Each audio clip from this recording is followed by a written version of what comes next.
ಎಲ್ಲರಿಗೂ ನಮಸ್ಕಾರ. ಎಐ ಬರ್ತಿದೆ, ನಮ್ಮ ಕೆಲ್ಸಗಳೆಲ್ಲ ಹೋಗ್ತಾ ಅಥವಾ ಇದರಿಂದ ನಮ್ಗೆ ಹೊಸ ಹೊಸ ಅವಕಾಶಗಳು ಸಿಗ್ತಾ? ಈ ಹೊಸ ಜಗತ್ನಲ್ಲಿ ನಾವು ಮುಂದೆ ಬರೋದು ಹೇಗೆ?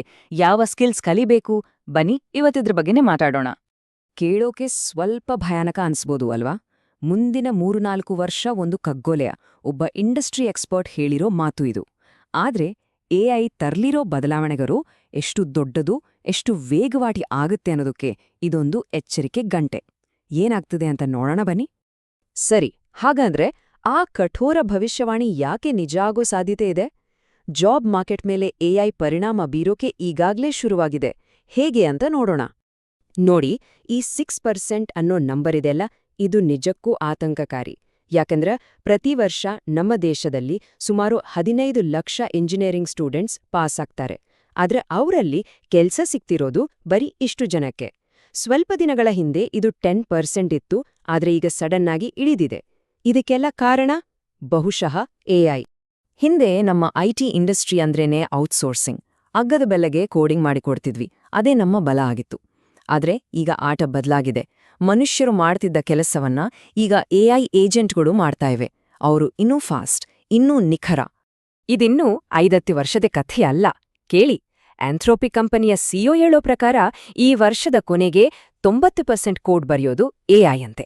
ಅಂದ್ರೆ ನಾವನ್ಕೊಂಡಿರೋ ಕೋಡಿಂಗ್ ಜಾಬ್ಸ್ ಅನ್ನೋ ಕಾನ್ಸೆಪ್ಟೇ ಸಂಪೂರ್ಣವಾಗಿ ಬದಲಾಗುತ್ತೆ. ಸರಿ, ಇದೆಲ್ಲ ಬರೀ ಕೋಡಿಂಗ್ ಐಟಿ ವಿಷಯ ಅನ್ಕೋಬೇಡಿ. ಒಂದು ನೈಜ ಉದಾಹರಣೆ ನೋಡಿ. ಒಂದು ಕಂಪನಿಯಲ್ಲಿ 40 ಜನ ಸೇಲ್ಸ್ ಟೀಮ್ ಇತ್ತು. ಅವರು ಮಾಡ್ತಿದ್ದ ಎಲ್ಲಾ ಕೆಲ್ಸವನ್ನ ಈಗ ಜೆರಿಯನ್ನು ಒಂದೇ ಒಂದು ಎಐ ಏಜೆಂಟ್ ಮಾಡ್ತಿದೆ. ಅಬ್ಬಾ, ಎಐ ಪ್ರಭಾವ ಎಷ್ಟಿದೆ ಅಂತ ನೀವೇ ಊಹಿಸಿ. ಓಕೆ, ಇಲ್ಲಿ ತನಕ ಪ್ರಾಬ್ಲಮ್ ಬಗ್ಗೆ ಮಾತಾಡಿದ್ವಿ. ಈಗ ಸೊಲ್ಯೂಷನ್ ಏನು? ಈ ಎಐ ಯುಗದಲ್ಲಿ ನಾವು ಹೀರೋ ಆಗೋದು ಹೇಗೆ? ಅದಕ್ಕೊಂದು ಹೊಸ ಹೆಸರಿದೆ, ಎಐ ಜನರಲಿಸ್ಟ್. ಹಿಂದೆಲ್ಲ ಒಂದೇ ವಿಷಯದಲ್ಲಿ ಎಕ್ಸ್ಪರ್ಟ್ ಆಗುವಂತಿದ್ರು. ಆದ್ರೆ ಈಗ ಆ ಕಾಲ ಹೋಯ್ತು. ಇನ್ಮುಂದೆ ಭವಿಷ್ಯ ಇರೋದು ಎಐ ಜನರಲಿಸ್ಟ್ಗಳಿಗೆ. ಅಂದ್ರೆ ಯಾರು? ಇವರು ಮಾರ್ಕೆಟಿಂಗ್, ಪ್ರಾಡಕ್ಟ್, ಕೋಡಿಂಗ್ ಹೀಗೆ ಯಾವುದೇ ಫೀಲ್ಡಿನ ಸಮಸ್ಯೆಯನ್ನಾದ್ರೂ ಎಐ ಟೂಲ್ಸ್ ಬಳಸಿ ಬಗೆಹರಿಸಬಲ್ಲರು. ಅದೇ ಇವರ ಸೂಪರ್ ಪವರ್. ಈ ಚಾರ್ಟ್ ನೋಡಿ, ಇದು ತುಂಬಾನೇ ಇಂಟ್ರೆಸ್ಟಿಂಗ್. ಹಿಂದೆ ಒಂದು ಟೀಮ್ ಅಂದ್ರೆ 80% ಸ್ಪೆಷಲಿಸ್ಟ್ಗಳು, ಅಂದ್ರೆ ಒಂದೇ ಕೆಲಸದಲ್ಲಿ ಪರಿಣತರು ಇರ್ತಿದ್ರು. ಬರೀ 20% ಜನರಲಿಸ್ಟ್ಗಳು. ಆದ್ರೆ ಫ್ಯೂಚರಲ್ಲಿ ಇದು ಪೂರ್ತಿ ಉಲ್ಟಾ ಆಗುತ್ತೆ. 80% ಜನರಲಿಸ್ಟ್ಗಳೇ ಇರ್ತಾರೆ. ಅಂದ್ರೆ ನಾವು ಕಲಿಬೇಕಾಗಿರೋ ಸ್ಕಿಲ್ಸ್ ಕೂಡ ಬದಲಾಗಬೇಕು ಅಂತಾಯ್ತು. ಹಾಗಾದ್ರೆ ಒಬ್ಬ ಎಐ ಜನರಲಿಸ್ಟ್ ಆಗೋದು ಹೇಗೆ? ಸುಲಭ ಇದೆ. ಅದಕ್ಕೆ ಅಂತಾನೆ ಒಂದು 5 ಹಂತದ ರೋಡ್ ಮ್ಯಾಪ್ ಇದೆ. ಬನ್ನಿ ನೋಡೋಣ. ಈ 5 ಸ್ಟೆಪ್ಸ್ ಇದೆಯಲ್ಲ, ಇದೇ ನಮ್ಮ ಪಯಣದ ಬ್ಲೂಪ್ರಿಂಟ್. ಮೊದಲನೇ ಸ್ಟೆಪ್, ಎಕ್ಸ್ಪ್ಲೋರ್ ಮಾಡಿ. ಅಂದ್ರೆ ಸಿಕ್ಕ ಎಐ ಟೂಲ್ಸ್ ಜೊತೆ ಆಟ ಆಡಿ, ಅದರ ತಾಕತ್ತೇನಂತ ತಿಳ್ಕೊಳ್ಳಿ.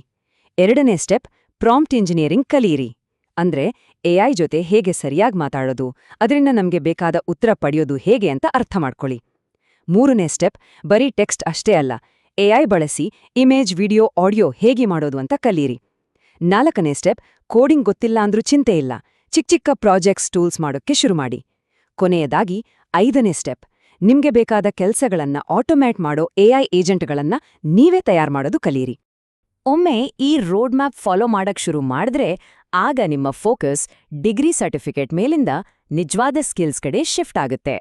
ಆಗ ನಿಮ್ಮ ಭವಿಷ್ಯವನ್ನು ನೀವೇ ಬರೆಯೋಕೆ ರೆಡಿ ಆಗ್ತೀರಾ. ಈ ಮಾತು ತುಂಬಾ ಮುಖ್ಯ. ಡಿಗ್ರಿ ಅನ್ನೋದು ಬರೀ ಪೇಪರ್. ನಿಮ್ಮ ಟೈಮ್ ವೇಸ್ಟ್ ಮಾಡದೆ ಏನಾದ್ರೂ ಕಟ್ಟಿ ಏನಾದ್ರೂ ಮಾಡಿ ಅಂತ. ಅಂದ್ರೆ ಎಐ ಯುಗದಲ್ಲಿ ನಿಮ್ಮ ಡಿಗ್ರಿ ಸರ್ಟಿಫಿಕೇಟ್ಗಿಂತ ನೀವೇನ್ ಮಾಡಿ ತೋರಿಸ್ತೀರಾ ಅನ್ನೋದಕ್ಕೆ ಜಾಸ್ತಿ ಬೆಲೆ. ಹಾಗಾದ್ರೆ ಏನ್ ಮಾಡ್ಬೋದು? ಸುಮ್ನೆ ರೆಸ್ಯೂಮೆ ಹಿಡ್ಕೊಂಡು ಹೋಗೋ ಬದಲು ನಿಮ್ಮ ಕೆಲಸದ ಪುರಾವೆ ಅಂದ್ರೆ ಪ್ರೂಫ್ ಆಫ್ ವರ್ಕ್ ತೋರಿಸಿ. ಉದಾಹರಣೆಗೆ, ಒಂದು ಎಐ ಕ್ಯಾಪ್ಷನ್ ಜನರೇಟರ್ ಮಾಡಿ, ಅಥವಾ ಪಾಡ್ಕಾಸ್ಟ್ ಕೇಳಿ ಅದರಲ್ಲಿರೋ ಮುಖ್ಯ ಐಡಿಯಾಗಳನ್ನ ತೆಗೆಯೋ ಒಂದು ಟೂಲ್ ಮಾಡಿ. ಇನ್ನೂ ಬೆಸ್ಟ್ ಅಂದ್ರೆ, ನಿಮ್ಗೆ ಯಾವ ಕಂಪನಿಯಲ್ಲಿ ಕೆಲಸ ಬೇಕೋ ಅವರಿಗಾಗಿಯೇ ಒಂದು ಎಐ ಸೊಲ್ಯೂಷನ್ ಮಾಡಿ ತೋರಿಸಿ. ನೋಡಿ, ಇದೇ ನಿಮ್ಮ ಹೊಸ ರೆಸ್ಯೂಮೆ. ಮತ್ತೊಂದು ಮುಖ್ಯವಾದ ವಿಷಯ ಅಂದ್ರೆ, ಈ ಸ್ಕಿಲ್ಸ್ ಕೇವಲ ಒಳ್ಳೆ ಕೆಲಸ ಪಡೆಯೋಕೆ ಮಾತ್ರ ಅಲ್ಲ, ಇದು ನಿಮ್ಮನ್ನ ಒಬ್ಬ ಉದ್ಯೋಗಿಯಿಂದ ಒಬ್ಬ ಉದ್ಯಮಿ ಅಂದ್ರೆ ಆಂಟ್ರಪ್ರಿನರ್ ಆಗಿ ಬದಲಾಯಿಸಬಹುದು. ಹಿಂದೆ ಒಬ್ಬನೇ ವ್ಯಕ್ತಿ ಮಾಡೋಕ್ಕಾಗ್ದಿರೋ ಬಿಸ್ನೆಸ್ಗಳನ್ನ ಈಗ ಮಾಡೋಕೆ ಅವಕಾಶ ಇದೆ. ಉದಾಹರಣೆಗೆ, ಇಲ್ಲಿ 3 ಬಿಸ್ನೆಸ್ ಐಡಿಯಾಗಳನ್ನ ನೋಡೋಣ. ಮೊದಲನೇದು ಆಟೋಮೇಷನ್ ಏಜೆನ್ಸಿ. ಅಂದ್ರೆ ಸಣ್ಣಪುಟ್ಟ ಬಿಸ್ನೆಸ್ಗಳಿಗೆ ಎಐ ಬಳಸಿ ಅವರ ಕೆಲಸವನ್ನ ಸುಲಭ ಮಾಡಿಕೊಡೋದು. ಎರಡನೇದು ವೈಬ್ ಕೋಡಿಂಗ್ ಸ್ಟುಡಿಯೋ. ಅಂದ್ರೆ ಜನರಿಗೆ ಅಥವಾ ಟೀಮ್ಗಳಿಗೆ ಬೇಕಾದ ಹಾಗೆ ಕಸ್ಟಮ್ ಆಗಿ ಸಾಫ್ಟ್ವೇರ್ ಮಾಡಿ ಕೊಡೋದು. ಮೂರನೇದು ಎಐ ಚಾಲಿತ ಕಸ್ಟಮರ್ ಸಪೋರ್ಟ್, ಅಂದ್ರೆ ಕಂಪನಿಗಳಿಗೆ ಎಐ ಏಜೆಂಟ್ಗಳನ್ನ ಒದಗಿಸೋದು. ನೋಡಿ, ಈ ಸ್ಕಿಲ್ಸ್ ಇದ್ರೆ ಇದೆಲ್ಲ ಸಾಧ್ಯ. ಸೊ ಕೊನೆಯದಾಗಿ ಹೇಳೋದಾದ್ರೆ, ಭವಿಷ್ಯದ ಬಗ್ಗೆ ಭಯಪಡೋದು ಬಿಟ್ಟು ಏನೇನಾದ್ರೂ ಹೊಸದಾಗಿ ಸೃಷ್ಟಿ ಮಾಡೋ ಉತ್ಸಾಹ ಇಟ್ಕೊಳ್ಳೋಣ. ನಮ್ಮ ಕೈಯಲ್ಲಿ ರೋಡ್ ಮ್ಯಾಪ್ ಇದೆ, ಪವರ್ಫುಲ್ ಆದ ಟೂಲ್ಸ್ ಇವೆ. ಈಗ ಉಳಿದಿರೋದು ಒಂದೇ ಪ್ರಶ್ನೆ. ಹಾಗಾದ್ರೆ ನೀವು ಮೊದಲು ಏನನ್ನು ನಿರ್ಮಿಸುತ್ತೀರಿ?